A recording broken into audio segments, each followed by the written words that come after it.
하나님은 어디에나 다 계십니다. 또 하나님은 사람들의 모든 것을 다 알고 계시고 다 보고 계십니다. 그래서 시편 기자는 이러한 하나님에 대해 다음과 같이 고백합니다. 시편 139편 2절에서 4절입니다. 주께서 내가 앉고 일어섬을 아시고 멀리서도 나의 생각을 밝히 아시오며 나의 모든 길과 내가 눕는 것을 살펴보셨으므로 나의 모든 행위를 익히 아시오니 여호와여 내 혀의 말을 알지 못하시는 것이 하나도 없으시니이다. 그런데 여러분께서는 이러한 하나님을 생각할 때 어떤 생각이 드시나요? 또 이러한 하나님 앞에서 어떤 마음가짐으로 살아가고 계신가요? 제 생각에는 많은 신자들이 이러한 하나님을 생각할 때 그 어떤 불편함도 느끼지 못하는 것 같습니다. 그저 하나님은 언제 어디서나 나와 함께 하시고 나를 도와주시는 분이라서 마냥 좋게만 여기는 것 같습니다.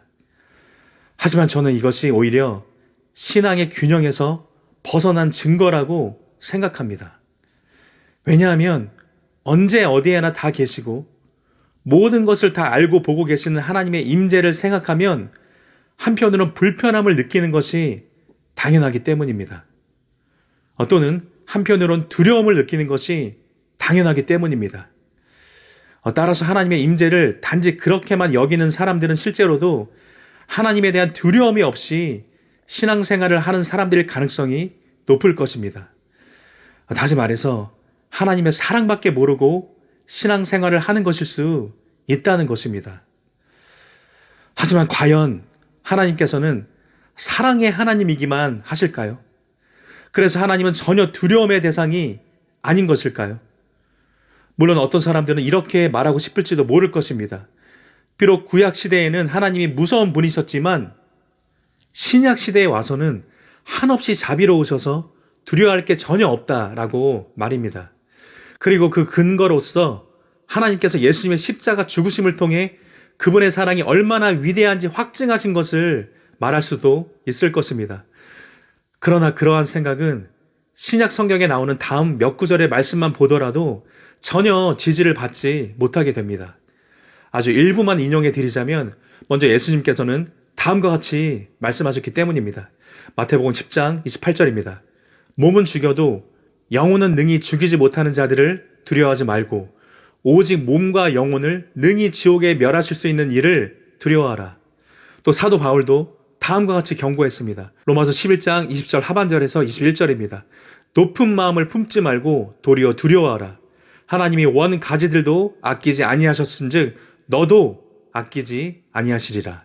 또 히브리서에도 보면 다음과 같은 말씀이 나옵니다. 히브리서 4장 1절 그러므로 우리는 두려워할지니 그의 안식에 들어갈 약속이 남아 있을지라도 너희 중에는 혹 이르지 못할 자가 있을까 함이라. 마지막으로 한 구절만 더 보면 다음과 같습니다. 히브리서 12장 28절에서 29절입니다.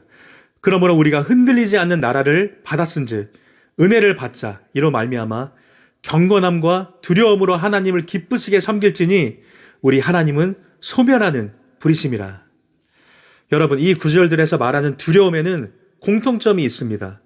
먼저는 이러한 두려움이 구원론 안에서 발현된 두려움이라는 것입니다. 쉽게 말씀드리면 이러한 두려움은 모두 하나님으로부터 심판받고 멸망당하는 것과 관련된 두려움이라는 것입니다. 다음으로는 이러한 두려움을 권고받는 대상은 불신자들이 아니라 신자들이라는 것입니다. 사실 비단 이 구절들뿐만 아니라 성경에서 영혼의 멸망, 영혼의 버림당함을 경고하는 구절들을 한결같이 다 그 신자들이 대상이라는 것을 아셔야 합니다. 그렇기 때문에 하나님을 사랑할 뿐 아니라 두려워해야 할 시대는 단지 구약 시대만이 아닙니다. 신약 시대에도 마찬가지라는 것입니다. 또한 그 두려움은 어떤 사람들의 궤변처럼 단지 상급을 잃어버리거나 징계를 받을 것에 대한 두려움일 수가 없습니다. 문자 그대로 실제로 영혼이 버림받고 멸망당하는 것에 대한 두려움이라는 사실을 부인할 수 없습니다.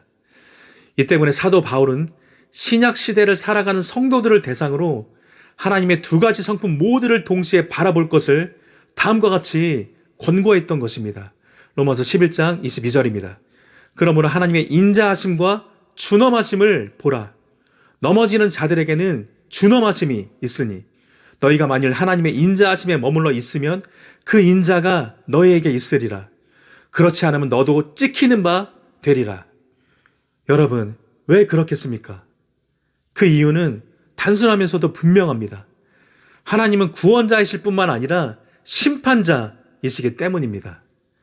하나님의 구원자 신분과 심판자 신분은 영원히 하나로 연합되어 있기 때문입니다. 따라서 구약과 신약에서 말하는 하나님께 대한 두려움은 궁극적으로 단 하나의 두려움으로 귀결되게 됩니다. 바로 심판자이신 하나님을 두려워하는 것입니다. 즉 사랑으로 구원하실 뿐만 아니라 공의로 심판하시는 하나님을 두려워하는 것입니다. 그리고 그러한 두려움의 보다 분명한 실체는 바로 영혼이 버림받을까 봐 두려워하는 것이라는 사실입니다. 신자들과 불신자들을 막론하고 또 신자들 안에서는 진짜 그리스도인과 가짜 명목상의 그리스도인 모두를 막론하고서 말입니다. 그럼 이제 시편 139편으로 다시 돌아와 보겠습니다. 제가 이해한 바로는 시편 기자 역시 하나님께 대한 그러한 두려움으로 또는 그러한 두려움이 포함된 심정으로 다음과 같이 하나님의 임재를 묘사했을 것입니다. 시편 139편 2절에서 4절입니다. 주께서 내가 앉고 일어섬을 아시고 멀리서도 나의 생각을 밝히 아시오며 나의 모든 길과 내가 눕는 것을 살펴보셨으므로 나의 모든 행위를 익히 아시오니 여호와여 내 혀의 말을 알지 못하시는 것이 하나도 없으시니이다. 바로 이어서 시편 기자는 그렇기 때문에 자신이 하나님의 임재로부터 도저히 도망칠 수 없는 처지임을 다음과 같이 고백합니다. 시편 139편 7절 내가 주의 영을 떠나 어디로 가며 주의 앞에서 어디로 피하리이까. 참고로 이 구절의 하반절을 공동 번역과 새 번역은 각각 이렇게 번역했습니다. 당신 앞을 떠나 어디로 도망치리이까. 주님의 얼굴을 피해서 어디로 도망치겠습니까? 라고 번역했습니다. 그러니까 이 시편 139편의 저자인 다윗은 어디에나 다 계시고 모든 것을 다 아시고 지켜보시는 하나님의 임재로부터 자신이 도무지 숨을 수 없다는, 도저히 벗어날 수 없다는 일종의 거룩한 불편함을 드러낸 것이라고 이해될 수 있습니다. 이 때문에 다윗은 한 가지 중대한 결심을 합니다. 그것이 무엇이냐면 어차피 자신이 하나님으로부터 도망칠 곳은 없으니까 차라리 하나님 앞에서 자신을 거룩하게 구별하고서 마음으로나 행위로나 충성하기로 결심한다는 것입니다. 우리가 잘 아는 다음 구절이 실제로 바로 그런 뜻입니다. 시편 139편 24절에서 25절입니다. 하나님이여 나를 살피사 내 마음을 아시며 나를 시험하사 내 뜻을 아옵소서. 내게 무슨 악한 행위가 있나 보시고 나를 영원한 길로 인도하소서. 이처럼 다윗은 자신이 도무지 숨을 수 없는 하나님 앞에서 내적으로나 외적으로나 의롭게 충성할 것을 다짐했던 것입니다. 그럼 이쯤에서 정말 중요한 말씀 한 가지를 바로 드리려고 합니다. 중요한 것은 바로 이러한 다짐과 실천 속에서 살아가는 사람이 다음과 같은 믿음의 고백을 할 때 비로소 그러한 하나님의 임재는 그 사람에게 전적으로 유익한 쪽으로 역사하게 된다는 것입니다. 시편 139편 9절에서 10절입니다. 내가 새벽 날개를 치며 바다 끝에 가서 거주할지라도 거기서도 주의 손이 나를 인도하시며 주의 오른손이 나를 붙드시리이다. 보통 이 말씀은 제가 앞서 설명드린 그런 문맥과 상관없이 인용되고 즐겨 암송되는 구절들 중에 하나일 것입니다. 하지만 여러분, 자신이 어디를 가든지 하나님께서 자신과 함께 하시며 붙드신다는 이 은혜스러운 고백 이전에 선행되어야 할 것이 있다는 것입니다. 그것은 바로 모든 인생들이 그 하나님 앞에서 도저히 숨을 수 없다는 사실을 깨닫는 것입니다. 그러고 나서 그 하나님 앞에서 늘 자신을 살피며 거룩하게 살아가기로 충성을 다짐하고 실천하는 것입니다. 왜냐하면 제가 분명하게 믿기로 그렇게 할 때 비로소 하나님의 임재는 그 사람에게 심판으로 역사하는 것이 아니라 더욱 은혜로서 역사하게 될 것이기 때문입니다. 다시 말씀드리면 자신을 철저히 살피지 않고 완악하게 죄악된 삶을 살아가는 사람들에게 하나님의 그러한 임재는 심판으로 역사하겠지만, 반면 자신을 철저히 살피고 거룩하게 살아가는 사람들에게 하나님의 그러한 임재는 언제 어디서나 그 사람을 인도하시고 보호하시며 돌보시는 은혜로 역사할 것이기 때문입니다. 그렇기 때문에 저는 하나님의 임재를 구할 때 순서가 있다는 것을 말씀드리기 원합니다. 혹시 여러분께서는 언제 어디 하나 다 계시고 내 모든 것을 다 아시고 보고 계시는 그 하나님에 대해 불편함을 느끼신 적이 있으십니까? 그런 하나님의 임재로부터 도망칠 수 없다는 것 때문에, 자신이 그 하나님 앞에서 아무것도 숨길 수 없다는 사실 때문에 일종의 거룩한 불편함 같은 것을 느껴보신 적이 있으십니까? 제가 알기로 그러한 거룩한 불편함은 거룩한 두려움과 정확히 같은 것입니다. 그것은 구원의 하나님뿐 아니라 심판의 하나님을 동시에 바라보며 섬긴다는 증거일 것입니다. 즉 그것은 하나님의 인자하심 뿐만 아니라 하나님의 준엄하심을 동시에 바라보고 있다는 증거일 것입니다. 한마디로 균형 잡힌 신앙생활을 하고 있다는 뚜렷한 증거일 것입니다. 여러분, 하나님의 임재는 바로 이러한 상태에서, 즉 하나님을 경외하며 늘 자신을 살피고 회개와 순종을 게을리하지 않는 상태에서 구할 때 비로소 더욱 은혜로서 역사한다는 사실을 깨달아야 합니다. 주님 임하소서, 성령님 제게 임재하여 주시옵소서, 하나님 항상 저와 함께하여 주시옵소서, 이렇게 기도하는데 왜 그런 일이 잘 일어나지 않거나 일어나더라도 빈약하게 일어나는 것일까요? 제가 믿기로 시편 139편에 나타난 다윗의 우선순위를 따르지 않았기 때문일 것입니다. 자신의 모든 것을 낱낱이 다 알고 보시는 그 하나님 앞에서 자신을 정결하게 하지 않기 때문일 것입니다. 예수님의 피를 자신의 완악하고 죄악된 삶의 면죄부로 이용만 하면서 하나님의 임재를 구했기 때문일 것입니다. 저는 그렇게 믿습니다.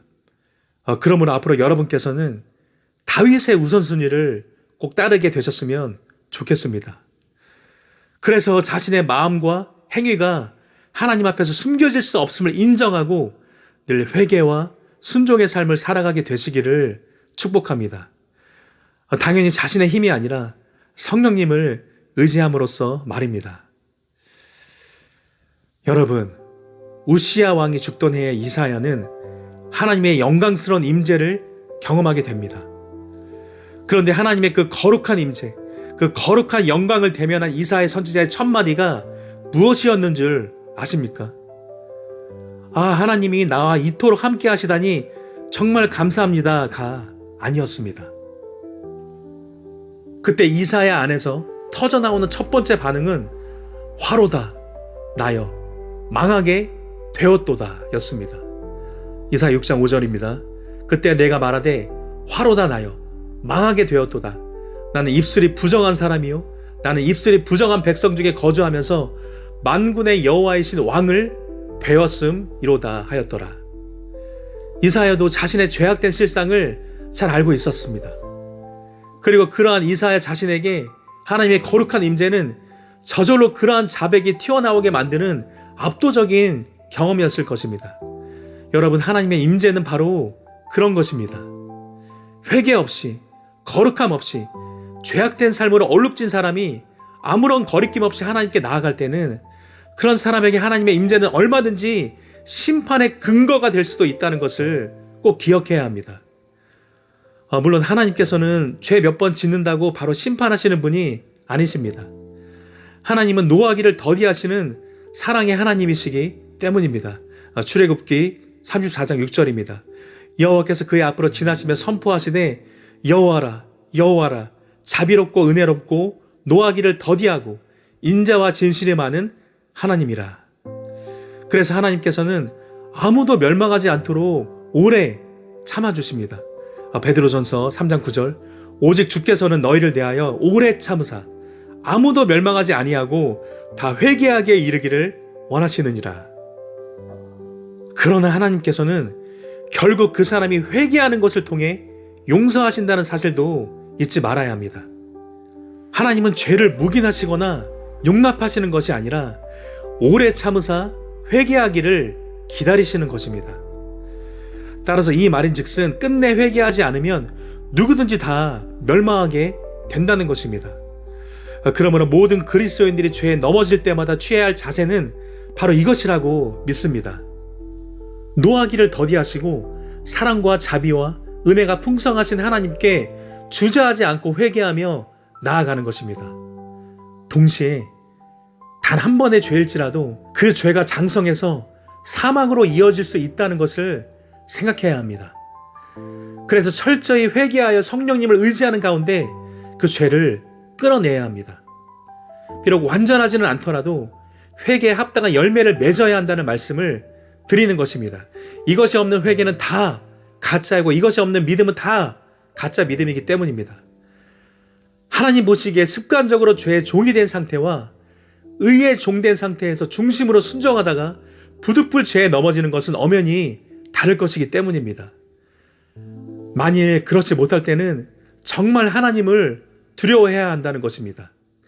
그리고 모든 은혜의 수단들을 다 활용해서 하나님께 은혜를 구하며 나아가야 한다는 것입니다. 당연히 사람 편에서의 회개와 순종이 완전할 수는 없습니다. 그래서 예수님의 대속의 피로서만 하나님의 임재 안에 거할 수가 있습니다. 그럼에도 동시에 그 예수님의 피는 입으로만 주여 주여 하는 가짜 믿음이 아니라 중심으로 회개와 순종을 추구하는 진짜 믿음의 사람들만이 누릴 수 있는 특권이라는 것을 꼭 기억하셨으면 좋겠습니다. 그럼 저는 다음 시간에 또 뵙겠습니다. 그때까지 성령님의 임재 안에서 평안하시기 바랍니다.